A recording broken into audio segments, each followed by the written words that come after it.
começar uma série de estudos hoje na carta de Paulo aos Colossenses. Então vamos lá, abra sua Bíblia em Colossenses. Eu espero que vocês tenham lido Colossenses, né?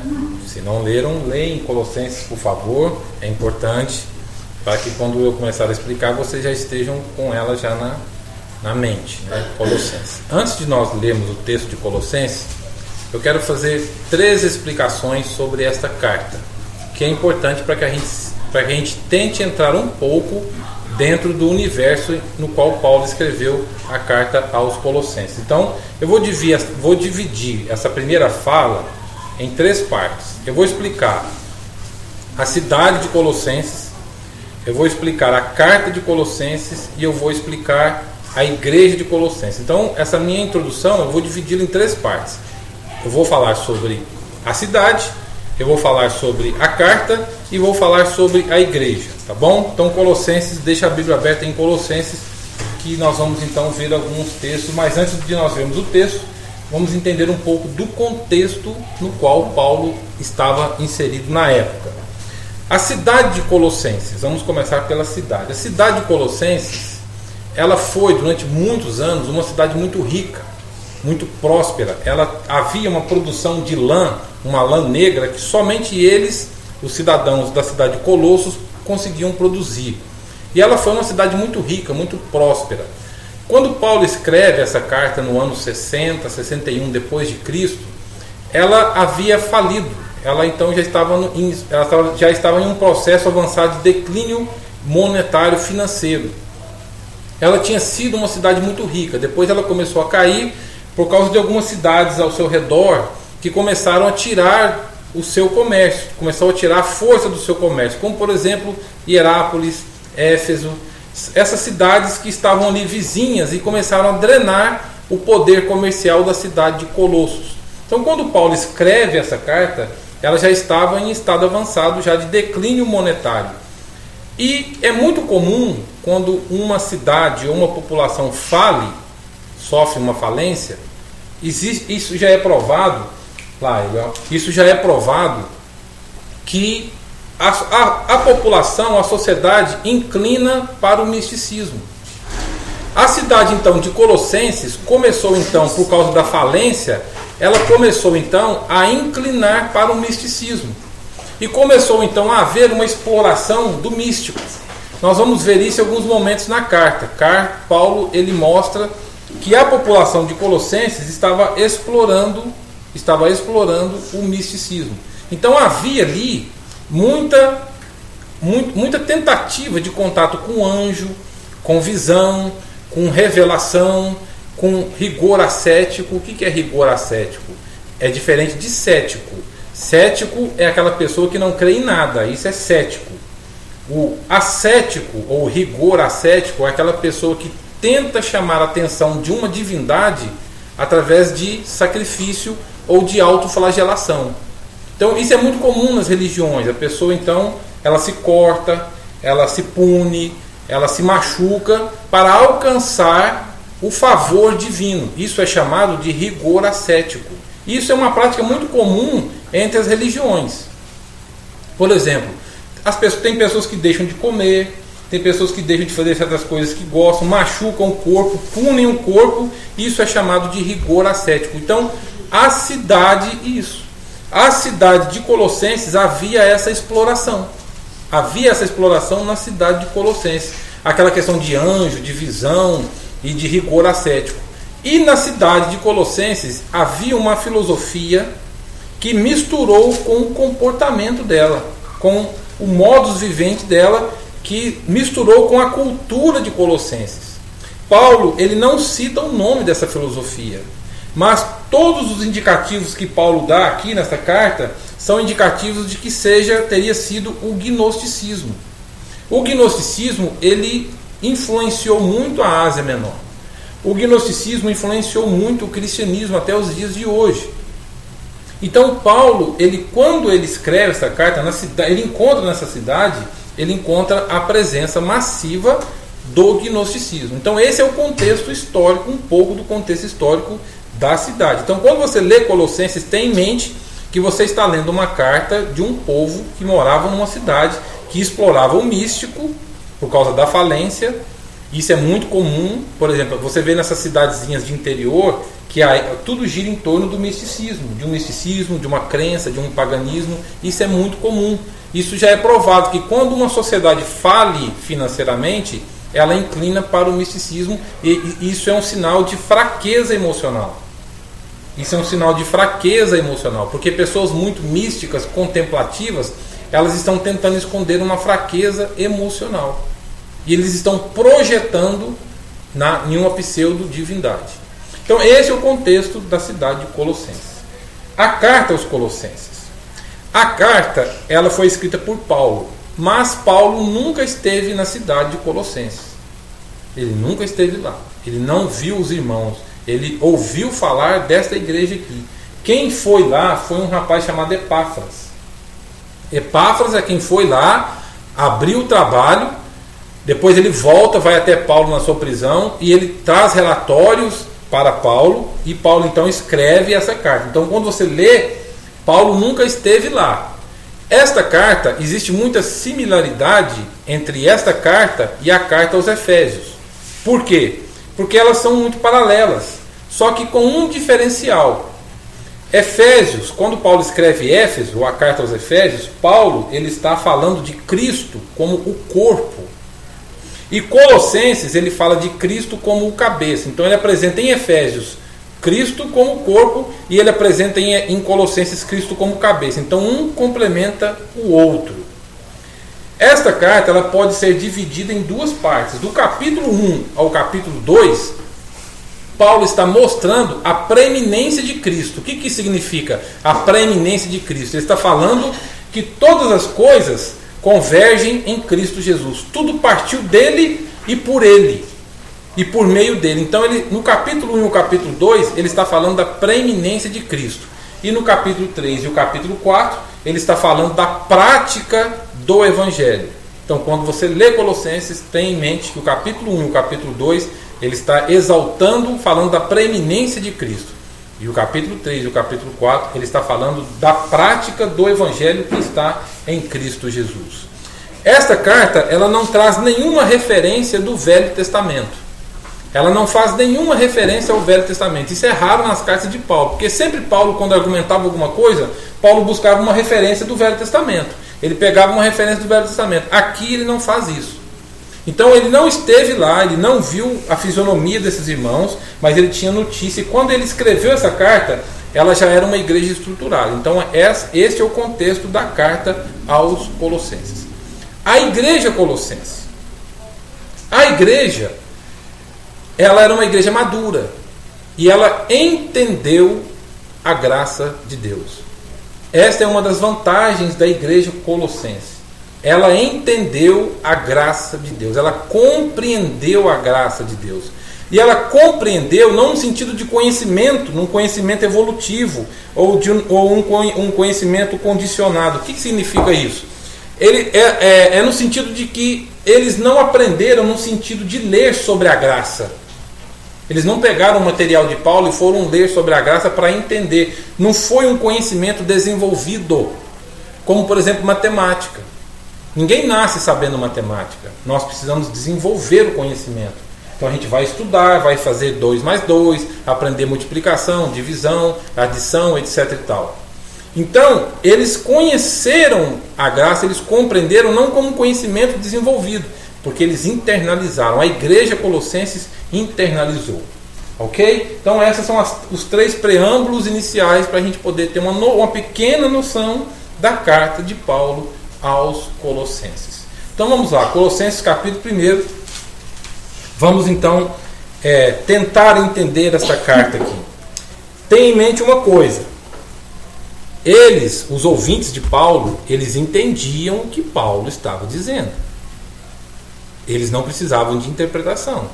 Quem precisa de interpretação somos nós. Então nós vamos tentar interpretar aquilo que Paulo está dizendo aqui. Ele escreveu, mas não explicou, porque eles tinham conhecimento. Eles sabiam o que Paulo estava dizendo. Nós não. Nós precisamos de interpretação. Então nós vamos tentar interpretar a carta de Paulo aos Colossenses. No capítulo 1, versículo 1 em diante, ele faz aquela tradicional saudação, não é isso? Ele faz aquela tradicional saudação, Paulo, apóstolo de Cristo Jesus, etc. e tal. Aí a partir do versículo 3 ele fala, damos graças a Deus pelas vós outros, pelas orações, etc. e tal. Aí a partir do versículo 5 ele começa a tocar em algumas coisas que foi importante na igreja colossenses. No versículo 5 ele diz: por causa da esperança que vos está preservada nos céus, da qual antes ouvistes pela palavra da verdade do Evangelho, que chegou até vós, como também em todo o mundo está produzindo fruto e crescendo. Tal acontece entre vós, desde o dia em que ouvistes e entendestes a graça de Deus na verdade. Observe que ele diz, a qual vocês entenderam a graça de Deus na verdade. Isto é uma igreja madura. É uma igreja que entende, que tenta entender a graça de Deus. E essa igreja aqui, ela entendeu. Pode ver que depois no versículo posterior ele cita Epáfras. Ele fala, vocês aprenderam isso com Epáfras. Agora, a carta aos Colossenses, ela tem um diferencial de toda a Bíblia Sagrada. De toda a Bíblia Sagrada. O conteúdo cristológico aqui é tão profundo que nenhum outro livro da Bíblia apresenta Cristo com tanta profundidade como a carta de Paulo aos Colossenses. Nenhum livro da Bíblia é tão profundo em termos cristológicos acerca da divindade de Cristo quanto a carta de Colossenses. Nenhum. Esta carta aqui vou usar a expressão livro, embora seja uma carta. Este livro aqui, a profundidade cristológica é muito grande e nenhum outro livro da Bíblia, não é do Novo Testamento, da Bíblia tem a profundidade que Colossenses traz consigo. E a partir do versículo de número 13, Paulo começa então a mostrar a preeminência de Cristo. Lembra que eu falei que ela é dividida em duas partes? O capítulo 1 e o capítulo 2 ele está falando da preeminência. Ele começa então a mostrar a preeminência de Cristo Jesus. Ele começa a mostrar quem é Cristo Jesus. E nós precisamos então tentar entender isso aqui. Observe que no versículo 13 ele faz uma afirmação que é uma das afirmações mais profundas de todo o Novo Testamento, de toda a Bíblia Sagrada. Colossenses capítulo 1, versículo 13. É isso? Antes de nós lermos o versículo 13, eu vou ler com vocês o versículo 9 para a gente pegar a linha de raciocínio que Paulo está dizendo. Antes de nós lermos o versículo 13, o versículo 9. Por esta razão também, nós, desde o dia em que ouvimos, não cessamos de orar por vós e de pedir que transbordeis de pleno conhecimento da sua vontade. Eles entenderam a graça, e entender a graça é entender o pleno conhecimento da vontade de Deus. E Paulo diz, vocês conheceram o pleno conhecimento da sua vontade. Isto é uma igreja madura, uma igreja que conhece a vontade de Deus. E se nós perguntarmos isso em nossas igrejas, 99,9% dos membros não sabem a vontade de Deus para as suas vidas. Não sabem. Porque isso é um sentimento infantil na igreja contemporânea. E a igreja colossense, Paulo diz, vocês têm pleno conhecimento, vocês sabem a vontade de Deus para a vida de vocês. Não saber a vontade de Deus gera um conflito, porque eu não sei o que eu faço da vida, o que é a vontade de Deus, eu não sei qual profissão que eu escolho, eu não sei se eu faço isso, se eu faço aquilo. E Paulo está dizendo, vocês têm pleno conhecimento da vontade de Deus. E isso aqui interfere na nossa relação com Deus. E Paulo continua dizendo, no versículo 9 ele fala, pleno conhecimento da sua vontade, em toda a sabedoria e entendimento. Em toda sabedoria e entendimento. Na nossa cultura, sabedoria é coisa de idoso. Na nossa cultura, sabedoria é coisa de idoso. Para o judeu, aliás, para o grego, porque Paulo está escrevendo por uma população grega, para o grego, A sabedoria era o ápice da inteligência emocional, intelectual em um homem. Por isso que ele vincula conhecimento com sabedoria. Por que nós não temos conhecimento e nós não temos sabedoria? Porque nós não temos conhecimento. E um retroalimenta o outro. Sem conhecimento, sem sabedoria. Sem sabedoria, sem conhecimento. E Paulo está dizendo para que vocês cheguem ao pleno conhecimento e sabedoria. E a sabedoria, ela produz uma coisa. Ele diz no versículo aí, no finalzinho do versículo, entendimento espiritual. Ele está dizendo aí, entendimento espiritual. Ou seja, vocês têm inteligência. O homem tem que ter, quando eu digo homem, não é o gênero masculino, é o ser humano. O ser humano tem que ter inteligência psíquica, o ser humano tem que ter inteligência emocional, e isso é difícil você equacionar isso. Tem pessoas que são muito inteligentes intelectivamente falando, mas são burras emocionalmente. E tem aqueles que têm muita inteligência emocional, mas têm dificuldade em inteligência psíquica. Você achar uma pessoa que tem as duas coisas é difícil. Agora você achar a pessoa que tem as três, a inteligência emocional, a intelectiva e a espiritual, e Paulo está dizendo entendimento espiritual. Por que Paulo toca nisso? Porque na igreja de Colossos, na cidade de Colossos, havia exploração do místico. E nós vivemos num mundo, num universo sincretista, porque tudo é feito em nome de Deus, tudo se mistura.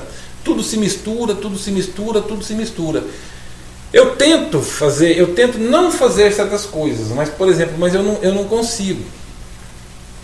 Porque é mais forte do que eu. Mas eu vou ceder a minha inclinação. Por exemplo, no meio evangélico existe a oração do copo com água. Não existe? Não existe? Pega um copo com água ali, etc e tal. Onde nasceu isso? Onde nasceu esse tipo de coisa? Quem inventou a oração, que existe essa coisa mística que entra aqui, e que você ingere isso aqui, e há essa transformação, essa transubstanciação? Quem inventou isso foi o fundador, um homem chamado Alcibiades Arur, da Legião da Boa Vontade. Isso não tem origem nos evangelhos. Alcibiades Arur, o fundador da LBV. O cristianismo pega isso emprestado e incorpora isso e coloca isso como sendo uma coisa cristã. Uma igreja que tem discernimento, entendimento espiritual, ela sabe filtrar certas coisas dizendo o seguinte: olha, isso aqui, essa prática não tem origem nas escrituras, então por que eu vou colocar isso em prática? Entendeu? Muitas coisas que as igrejas fazem, elas fazem sem saber de onde estão vindo, sem saber a origem, mas porque é feito em nome de Deus, se aceita. Se aceita. Então, mas é feito em nome de Deus. A igreja Colossenses, ela tinha discernimento espiritual. É aquilo que John Trapp disse: onde a palavra de Deus não tem voz, eu não colocarei o meu ouvido. Um pouco de fermento leveda toda a massa. Um pouco de fermento leveda toda a massa. Ou nós praticamos o evangelho, por isso que Paulo diz: vocês entenderam a graça de Deus. Quem entende a graça de Deus não precisa de misticismo para ser abençoado. Passar por vale de sal, fazer penitência, fazer não sei o que lá mais. Isso é fruto de quem entendeu a graça de Deus. Agora, quando não há o entendimento da graça de Deus, aí apela-se para esses recursos místicos. Apela para essas coisas místicas. E Paulo está dizendo: vocês entenderam a graça de Deus. E eu, uma vez citando essa questão do copo com água, quase que eu apanhei no final do culto. Mas eu não estou preocupado com isso, porque eu quero que vocês, se pratiquem por livre e espontânea consciência, mas saibam de onde vem. E Paulo diz: olha, entendimento espiritual, versículo 10, a fim de viverdes de modo digno do Senhor. Sem entendimento espiritual não tem condição de se viver de modo digno do Senhor. Não tem. Não tem.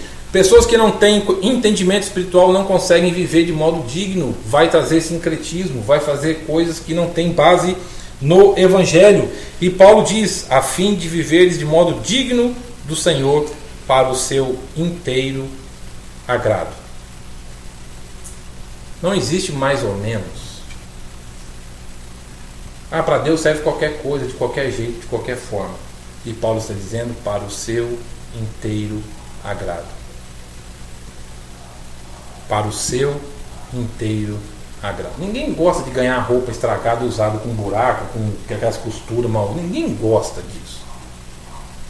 Ninguém gosta de ganhar coisa estragada. E não sei para que para Deus a gente faz de qualquer jeito. De qualquer jeito, de qualquer forma, e Paulo está dizendo para o seu inteiro, completo agrado. Ou agrada ou não agrada. E ele continua dizendo, o texto explica dizendo o seguinte: olha, para o seu inteiro agrado, frutificando em toda boa obra e crescendo no pleno conhecimento de Deus. E crescendo no pleno conhecimento de Deus. Agora vamos para o versículo 13. O versículo 13 ele diz assim: Ele nos libertou do império das trevas e nos transportou para o reino do Filho do seu amor. Ele nos libertou do império das trevas e nos transportou para o reino do Filho do seu amor. Agora ele começa a mostrar a preeminência de Cristo Jesus. Por que Paulo disse isso? Porque o judeu, ele sabia, ele conhecia uma história que se contava nas escolas judaicas e se ensinava para as crianças. Um homem chamado Antíoco III Magno. Antíoco III Magno, que foi um grego que lutou contra Roma, e ele fez uma marcha com milhares e milhares de judeus e os levou para a Ásia Menor. Mas foi muita gente. Eles tinham aquela imagem daquela marcha, daquela parada de aquele homem, aquele general impoluto, forte, no seu cavalo, com o seu exército, e aquele milhares e milhares de judeus sendo levados. Milhares e milhares de judeus sendo levados como escravos para a Ásia Menor. Aí eles usavam uma expressão chamada transporte. Daí nasceu a palavra transporte. E os judeus tinham conhecimento disso. Eles tinham conhecimento disso. Eles tinham noção dessa história. Eles tinham essa história na cabeça. E Paulo inteligentemente pega emprestado essa história, e Paulo associa isso com Cristo no mundo espiritual. E Paulo diz assim: Ele nos libertou do império das trevas. Ele pega essas palavras proposital. Império, Antíoco III. Eles tinham essa ideia de, existe um império, o Império Romano, o Império Grego, o Império, ele nos libertou do Império. Aí Paulo diz, existe um Império das Trevas, e ele nos libertou do Império das Trevas. Roma só foi derrotada por ela mesma. Todos tentaram derrotar Roma. Antíoco III, aquele outro que montava em elefantes, Aníbal, tantos outros tentaram destruir Roma e nunca conseguiram. Porque o império era muito bem estruturado. Nem os gregos conseguiram destruir Roma. Roma, ela implodiu, ela não explodiu, ela implodiu, ela morreu de dentro para fora. O Império Romano, ele se perdeu de dentro para fora. Ele não sofreu derrotas de fora para dentro, ele sofreu derrotas, o Império, de dentro para fora. Aí Paulo pega essa ideia e diz assim: olha, no reino espiritual, porque existia a exploração do místico. Porque o misticismo aprisiona pessoas. Misticismo cativa pessoas, porque faz com que as pessoas não pensem. Elas acham que a vida está sendo condicionada pela sorte e pelo azar. Não é isso? Pela sorte e pelo azar. E a nossa cultura acredita em misticismo. Não passar debaixo de escada, não deixar chinelo virado. Lembra disso? Não deixa chinelo virado não, que atrai morte. Não deixa no espelho quebrado. Não passar debaixo de escada. Esses dias, esses feriados santos, a gente achava, até pouco tempo atrás, dentro da igreja, achava-se que fazer negócios no domingo dava azar. Não era assim? Era assim. A gente é místico. Tem pessoas que acham que a Bíblia aberta no Salmo 91 vai espantar mal olhado. Isso é misticismo. E Paulo então pega emprestado essa ideia mística, tira essa ideia ignorante, e Paulo diz: ele nos libertou do império das trevas. Nós não estamos sob a tutela, sob a batuta de Satanás. Nós não estamos. Hoje as igrejas que mais crescem são as igrejas que fazem uso da figura de Satanás. Parece que Satanás é um poder paralelo a Deus. Parece que Satanás é um poder paralelo que age na contramão. Ele é um bandido que Deus precisa ficar fazendo um cerca-lourenço, tentando pegá-lo. E ele é um ser derrotado. E Paulo diz: ele nos libertou do império das trevas. Ele nos libertou de lá. Nós não estamos sujeitos a Satanás. O Satanás não nos toca. Paulo, eu não sei se foi Jesus ou Paulo que diz: o diabo, o maligno, não lhe toca. Nós não estamos sob a batuta de Satanás. Nós estamos guarnecidos pela graça. E há pessoas que ficam preocupadas, que veem Satanás em tudo, acham que Satanás está ali na esquina tentando pegá-lo. E Paulo está dizendo: ele nos libertou do império das trevas. Aí ele diz no versículo 13, está aí no versículo 13: ele nos libertou do império das trevas e nos transportou. Daí surgiu a palavra transporte. E nos transportou para um reino, para o reino do Filho do seu amor. Elias, mas assim, apesar de mesmo assim, esse transporte você falou, mas a Bíblia fala que a gente tem que orar e vigiar, né? Mesmo através dessa... Sim, nós temos que orar e vigiar. Porque nós vamos, não deis lugar ao diabo, o que diz Paulo em Efésios. Agora, o controle, não. Nós podemos dar brechas, não deis lugar. Mas o controle, não. Porque ele nos libertou de lá. Nós temos que vigiar e orar. Vigiai e orai para que não entreis em tentação. Nós temos que vigiar e orar. Mas o controle... Porque o que eles acreditavam? Eles acreditavam que existia duelo de forças, que era o bem contra o mal. Uma hora o bem vence, outra hora o mal vence. Não, isso é prisão mental. E Paulo está dizendo: ele nos libertou do império das trevas e nos transportou para o reino do Filho do seu amor. É o que Paulo está ensinando aí. Por isso que Paulo diz: olha, ele nos libertou do império das trevas e nos transportou para o reino do Filho do seu amor. Ele nos levou até lá. Agora vamos voltar para Colossenses. O versículo de número 14. E nos transportou para o reino do Filho do seu amor, versículo 14. No qual temos o quê? A remissão de pecados. O que é redenção? Eu expliquei isso aqui uma vez. Redenção é o quê? Eu expliquei isso aqui uma vez. Anote aí no canto da Bíblia. Ele até disse: anote no canto da Bíblia. Redenção é o quê? Redenção é a libertação completa mediante o pagamento de um preço.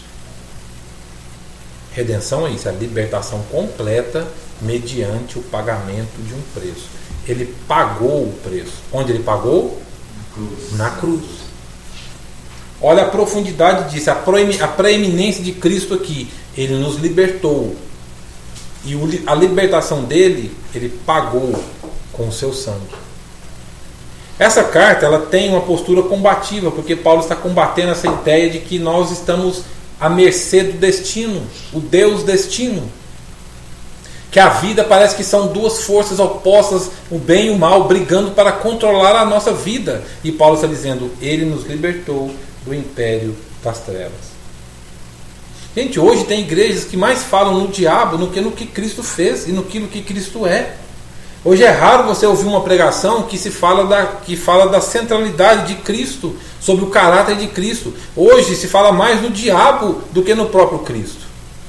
Porque o diabo se tornou uma moeda de troca. O diabo se tornou uma isca, um anzol para fisgar as pessoas. E Paulo está dizendo, ele nos libertou do império das trevas. Libertação completa. E nós temos... Paulo colocou isso aí proposital. A redenção, a libertação completa mediante o pagamento de um preço. E ele continua dizendo no versículo 14, 16, aliás, versículo... A redenção, você disse o termo. A remissão dos então, é o perdão. A redenção, que é a libertação completa mediante o pagamento do preço. Que preço? Do pecado. Ele remiu os nossos pecados, nós somos perdoados. Mas eu continuo pecador? Sim, nós continuamos pecadores. Nós ainda somos, só que nós somos pecadores perdoados, remidos. Aí vem aquela pergunta infantil. Então eu posso fazer o que eu quiser? Não, gente. É o que eu disse aqui uma vez. Não é porque você tem carteira de motorista, a CNH, que hoje não fala carteira de motorista, mas fala CNH, né? Você tem a CNH, que você pode sair dirigindo de qualquer jeito por aí. Você tem que respeitar sinaleiros, tem que respeitar a faixa de pedestre, tem que dar preferência, o vermelho, o amarelo, o verde. Você tem que saber fazer leitura das placas de trânsito. Não é porque eu estou habilitado que eu posso dirigir de qualquer jeito. Não é porque eu fui salvo que eu posso viver de qualquer jeito. Por isso que ele diz aqui no versículo, viver de modo digno. Agora, se existe essa latência em mim, eu quero fazer qualquer coisa, agora que eu estou salvo, eu posso fazer qualquer coisa, é porque isso aqui está aqui dentro. Não foi resolvido, foi mal resolvido. Por isso que ele diz, com discernimento espiritual. Não é porque eu posso, não é porque eu estou perdoado que eu possa fazer qualquer coisa. Não é assim. Agora que eu tenho que me policiar mesmo, porque agora eu tenho a minha mente livre. E Paulo diz, olha, então nós temos a remissão dos pecados. Pois bem, o versículo 15, Paulo diz assim, ele é a imagem do Deus invisível. Ele quem? Cristo. Por que Paulo diz isso? Ele é a imagem do Deus. Porque para o grego, uma imagem reflete aquilo que ela representa. Por isso que na Grécia existiam muitas e muitas imagens de escultura. Porque eles acreditavam que aquelas imagens de escultura refletiam o caráter daquilo que elas representavam. Diógenes, que era um filósofo cínico da escola cínica, ele andava durante o dia com uma lanterna, com uma lamparina. Porque havia tanta estátua de divindades na Grécia, em Atenas, que havia mais estátuas do que população. E um dia Diógenes estava andando durante o meio-dia com uma lanterna acesa. E perguntaram para ele assim, por que você está andando com uma lanterna, Diógenes? Ele falou assim, eu quero ver se eu encontro uma alma humana, um ser humano, que eu só encontro estátuas. O grego, ele se expressava através de estátuas. Era um hábito cultural. E Paulo pega emprestado e Paulo diz assim, ele é a imagem do Deus invisível. Ele quem? Cristo. Porque o gnosticismo acreditava que o Deus verdadeiro, o Deus soberano, todo-poderoso, ele não poderia se materializar, ele não poderia se tornar matéria, não poderia se encarnar. E isso é uma coisa que tem problemas até hoje, se não for muito bem explicado, se não for muito bem entendido, assimilado. Porque nós achamos que o nosso corpo é mau. Isso é o quê? Isso é gnosticismo. Nós sentimos mal quando sentimos prazer, nós sentimos mal com aquilo que nos dá prazer, nós sentimos mal com aquilo que nós podemos comprar. Tem pessoas que têm consciência pesada com isso, que se sentem mal. E Paulo está dizendo, olha, quem ensina esse tipo de coisa é o gnosticismo, porque o gnosticismo dizia que quanto mais você martirizar o corpo, mais santo, mais puro você se torna. Francisco de Assis foi um homem de Deus. Foi um homem de Deus, fez aquela oração, Senhor, onde houver ódio, que eu levo a paz, a união, onde houver amor, e tal. Não sei de cor essa trem não, mas aquela oração é bonita. Mas teve um dia que ele estava sentindo tanta vontade de encontrar com uma mulher, de ter uma mulher. A história conta isso. E teve um dia que ele estava naqueles dias assim, estava mordendo o canto de azulejo. E ele pulou numa roseira. Ele deu um pulo numa roseira e rolou na roseira para ver se mortificava a carne. Isso é um hábito muito comum. E Paulo está dizendo, ele é a imagem do Deus invisível. Ele é. Ou seja, pode existir equilíbrio como ser humano. Por isso que em Filipenses Paulo fala assim, ele se tornou em figura humana. Nós precisamos interpretar isso. Os gregos não, eles entendiam isso. Porque eles não acreditavam que o Deus verdadeiro poderia se encarnar. Aí ele diz assim, ele é a imagem do Deus invisível, versículo 15. O primogênito de toda a criação. Esse versículo aí dá o que falar na teologia. Porque quem defende que Jesus não é Deus, fala assim, ele é o primogênito. O que é primogênito? O primeiro gerado. O primeiro gerado. Não é isso? É o primeiro filho. Então ele foi criado. Então ele não é Deus. Ele é um homem divinizado. Ele não é Deus, porque ele foi o primogênito, ele foi o primeiro. No credo niceno de Constantinopla, no ano 325, no quarto século, surgiu o credo niceno. O credo diz o quê? Crê em Deus Pai Todo-Poderoso, Criador dos céus e da terra, blá blá blá, e em seu Filho Jesus, gerado, não criado. Está lá. Pode ler, não sei se alguma Bíblia tem aí o credo niceno, está lá, gerado, não criado. Por quê? Porque a igreja no quarto século chegou ao entendimento que Cristo, ele é o primogênito. Ele foi gerado, mas ele não foi criado. Mas parece dar um nó na cabeça, né? É meio confuso o negócio. Como é que ele foi gerado e não criado? A linguagem do primeiro século era muito pobre. Algumas expressões que nós usamos, eles não usavam, eles não tinham. Então eles tinham que pegar uma expressão que eles conheciam mais próxima do entendimento que eles estavam querendo explicar. Por exemplo, em hebraico não tem a palavra arrependimento. Não existe a palavra arrependimento em hebraico. Aí você lê Gênesis capítulo 6, se eu não me engano, que fala assim, Deus se arrependeu de ter feito o homem. Isso é uma linguagem humana, chamada de antropopatia, que é sentimento humano atribuído a Deus. Antropopatia. Quando você lê em hebraico essa expressão lá, diz que Deus sentiu uma dor profunda.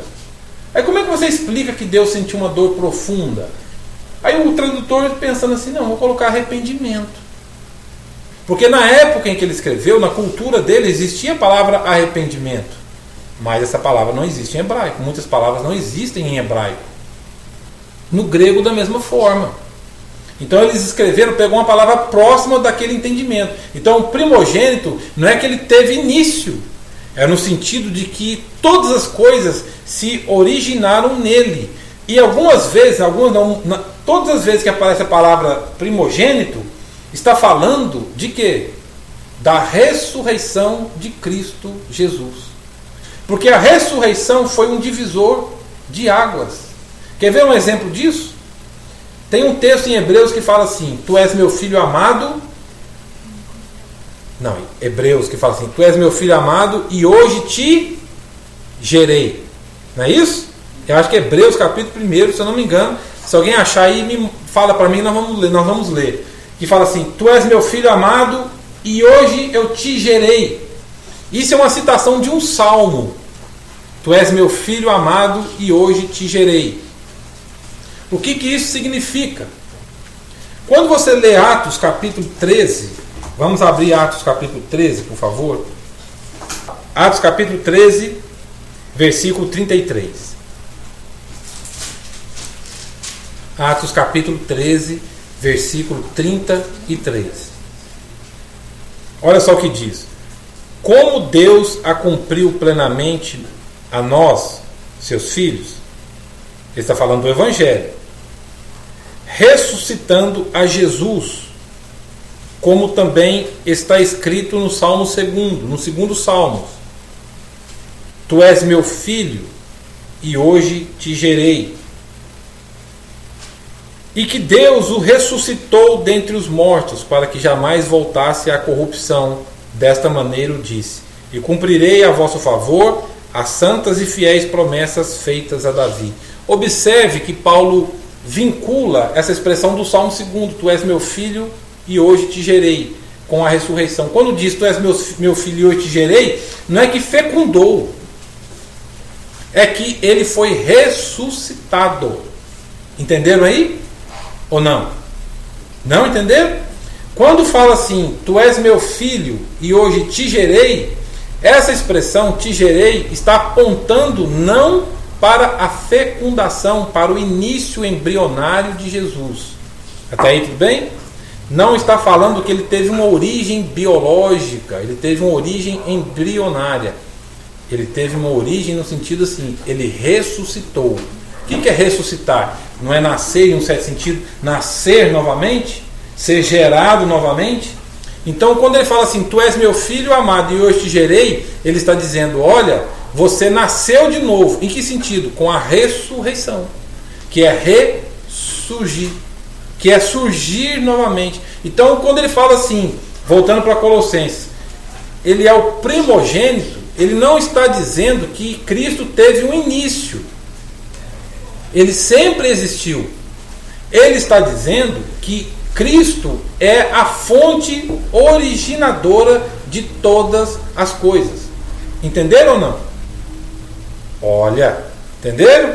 Então Cristo, todas as coisas partiram dele. Quando diz assim, ele é o primogênito, ele está falando que todas as coisas partiram dele. É fácil entender isso, porque o texto está dizendo.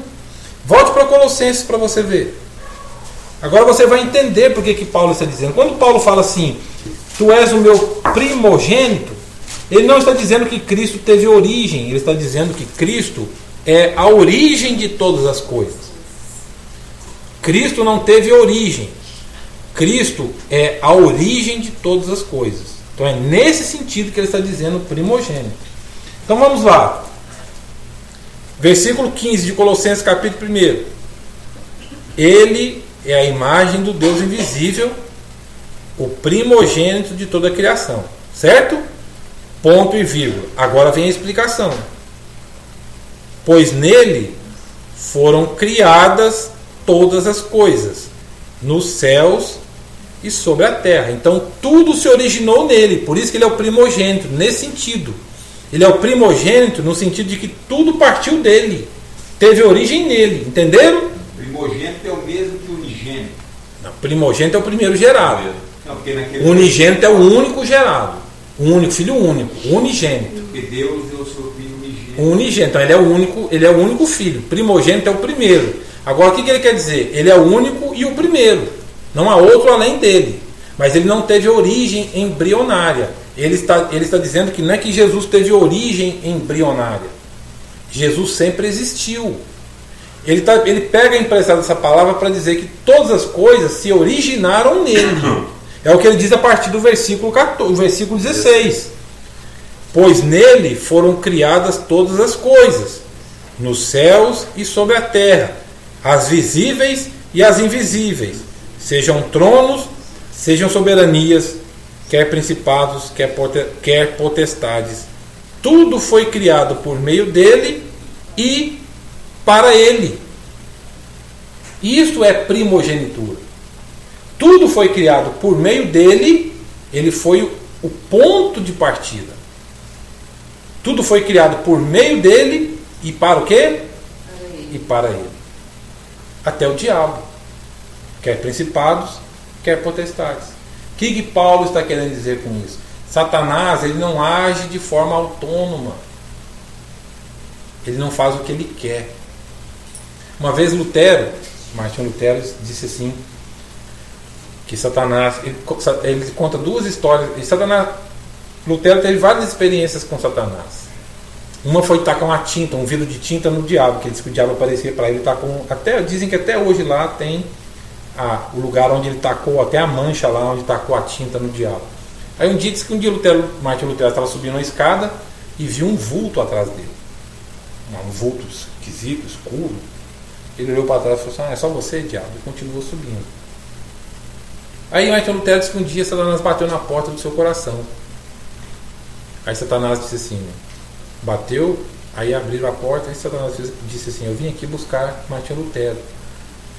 Só que quem atendeu foi Jesus. Jesus disse assim, ele costumava morar aqui, ele não mora mais, quem mora aqui agora sou eu.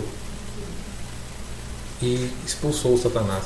O que Lutero quis dizer com isso? O que Paulo está dizendo? que Satanás ele não age de livre e espontânea vontade. Ele está sob controle. Então a nossa vida está sob controle, a minha, a sua. E é isso que nós temos que aprender. Nós não estamos a Deus dará. Que seja como Deus quiser. Essa expressão ela traz um certo sentido de, parece que Deus, seja como Deus quiser. Não é assim. E Paulo está dizendo, todas as coisas foram criadas por Ele e para Ele. Inclusive você. Inclusive eu. Inclusive nós. Nós fomos criados para Ele e por meio dEle. Ele... Que mostra muita soberania de Deus. Deus. É a preeminência.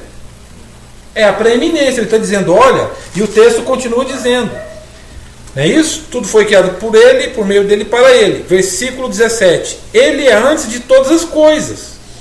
Nele, tudo subsiste. Aí ele continua. Ele é o cabeça. Lembra que eu falei que ele fala que Cristo é o cabeça, enquanto que Efésios, Cristo é o corpo? Ele é o cabeça do corpo da igreja. Ele é o princípio, o primogênito de entre os mortos. Pode ver que primogênito e mortos. Ele está falando de ressurreição, não de origem embrionária. Ele está falando de ressurreição. Para que em todas as coisas ter a primazia. Eu vou parar por aqui e vou explicar esse versículo. Para em todas as coisas ter a primazia. O que é primazia? O melhor. O melhor. Para em todas as coisas ter a primazia. Você é o melhor da criação de Deus. Cada coisa, por mais insignificante, cada ameba, cada ser que não podemos ver a olho nu, que precisamos de microscópio, não sei o que lá mais, tudo tem um sentido, tem um porquê, inclusive você. Ele te criou com um propósito, e o propósito é para que de você ele tirasse a primazia. Isso é dignificar o ser humano. Você já parou para pensar que você pode ser o melhor em tudo que você faz? Já pensou se nós absorvermos essa mentalidade e falar assim, tudo que eu for fazer, eu vou fazer com excelência? Meu Deus, isso muda uma sociedade. Se a gente conseguir fazer tudo com primazia, se a gente conseguir fazer tudo com excelência, qualquer coisa, imagine uma pessoa que gosta de cozinhar e fala assim, eu vou fazer com primazia, eu vou fazer hoje o meu melhor. O que não sai dali? Um profissional da área. Imagina uma pessoa que fala assim, hoje eu vou trabalhar, vou produzir o meu melhor. Gente, isso não é palestra de autoajuda, não. Porque eu não gosto de palestra de autoajuda. Mas isso é levantar o ser humano. É aquilo que esqueci o nome dele, eu tenho dificuldade com o nome. Sobre a teoria da relatividade. Isaac Newton. Teoria da relatividade não. Isaac Newton dizia o seguinte, eu consigo enxergar longe porque eu estou sobre os ombros de gigantes. Eu só consigo enxergar longe porque eu estou sobre os ombros de gigantes. É aquilo que Nietzsche dizia. Enquanto nós nos elevamos, aquelas pessoas que não podem voar zombam de nós. Enquanto nós nos elevamos, aqueles que não podem voar zombam de nós. É o que Freud chamava de recalque. O problema é que essa palavra foi usada de uma forma tão banal no funk, né, as recalcadas, é isso? Mas Freud dizia que uma pessoa recalcada é aquela pessoa que está com o freio de mão puxado, ela não vai, ela não consegue ir. E a vida é para que a gente explore e faça o máximo, o melhor de nós. Gente, uma pessoa que tem essa mentalidade fala assim, hoje eu vou ser o melhor de mim. Ela vai olhar no espelho, ela não vai sentir nojo do que vai ver. Isso é terapêutico, um negócio desse. Ela vai olhar no espelho, ela não vai sentir ojeriza com o que ela está vendo. Ela vai ver que ali tem uma pessoa que foi criada por ele e para ele, para ter a primazia. Isso é emocional. Ao invés, Colossenses, de vocês ficarem tentando agradar a Deus através de rigor ascético, de ficar batendo, se cortando, sejam vocês, sejam o melhor do lado humano, do ser humano. Gente, nós temos um potencial, nós humanos, nós temos um potencial que é impressionante. Vocês acham que Deus escolheu a forma humana por quê? Por que Deus não escolheu uma forma de anjo para se apresentar? Por que Deus não escolheu uma forma de querubim para ser... Por que Deus não escolheu um corpo celeste? Ele escolheu o lado humano.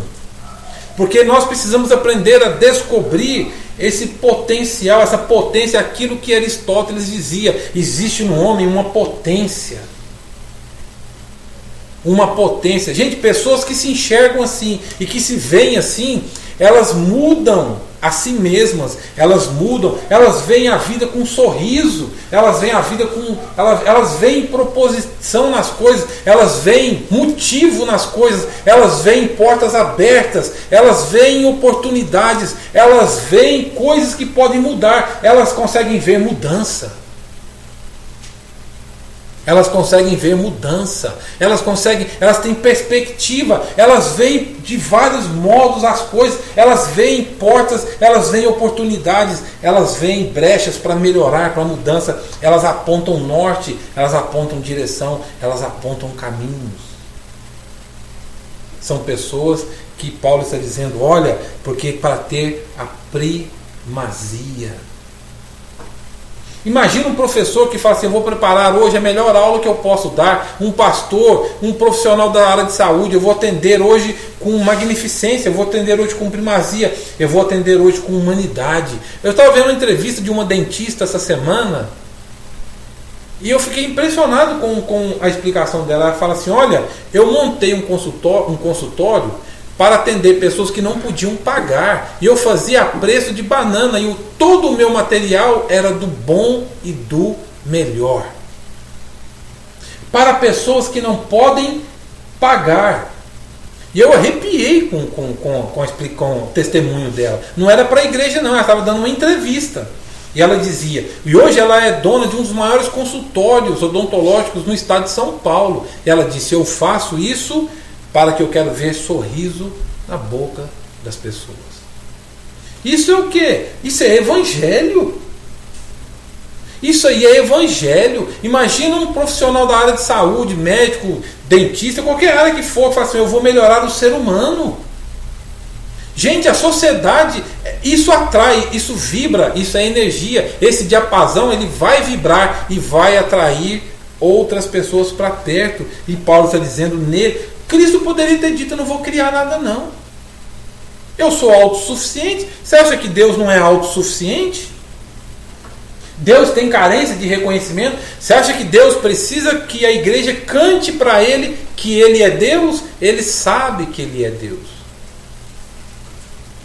Ele não tem carência de reconhecimento. Quem tem carência de reconhecimento somos nós. Nós é quem temos carência de sermos vistos, de sermos reconhecidos, de sermos valorizados. Você acha que Cristo precisava da criação para que a criação o lembre que Ele é Deus? Mas de jeito nenhum. Ele é soberano. Ele é soberano. Então esse texto até aqui nos mostra que todas as coisas foram criadas por Ele e para Ele, para ter a primazia, inclusive você. Seja o seu melhor. Seja, não tenha medo de ser. Não busque reconhecimento humano. Você tem um reconhecimento de Deus. Você sabe que você pode ser o seu melhor. Faça o seu melhor. Não para ganhar aplausos, mas faça o seu melhor. Lembre do que Nietzsche disse.